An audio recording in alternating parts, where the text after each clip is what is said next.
અત્યારે જે આપણે આખ્યાન ભજવીને એની માલપા જે પ્રસંગ આલે ને સગુણા બેનના લગ્નનો પ્રસંગ છે. આ સગુણા બેનના લગ્ન જે થયા એને 565 વર્ષ જેવો સમય વીતી ગયો છે. 565 વર્ષ પહેલા કોઈ પણ સમાજની માલપા દીકરીના લગ્ન હોય ને તો એ સમયની માલપા એના દીકરીને એના બાપ તરફથી ભૂમિના દાન આપતા હતા, હોના રૂપાના દાન આપતા હતા, ગાયોના દાન દેતા હતા પહેલાના સમયની માલપા. આ સમય જતો ગયો એમ બધો વ્યવહાર બદલતો ગયો, સમય ગયો એમ દાને બદલાઈ ગયા. પણ આપણે ત્રીજા મંગળ સગુણાબેનને ગાયોના દાન છે. ત્રીજા મંગળ જે દાન આવે ને એ દીકરી સગુણાને એક ગાય આપ્યા બરોબરનું દાન ગણાશે. એટલે જે કઈ મોજ આવે આનંદ આવે દાન આપજો. મંગળ ખાલી ન જાય, ખાલી એનું ધ્યાન રાખવાનું. અને તેથી રાજા અજમલ ને માતા મિનળ દે ચોરીના માંડવાની માલપા ઉભા છે. અને તેથી દીકરી સગુણાને ત્રીજા મંગળ રાજા અજમલ એને ગાયોના દાન આપે છે.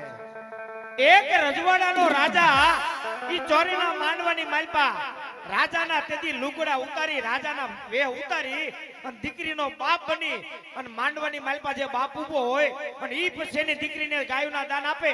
પણ તે તેને કેવા દાન આપ્યા છે? કોયલા ડાજે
પીર લીલા ને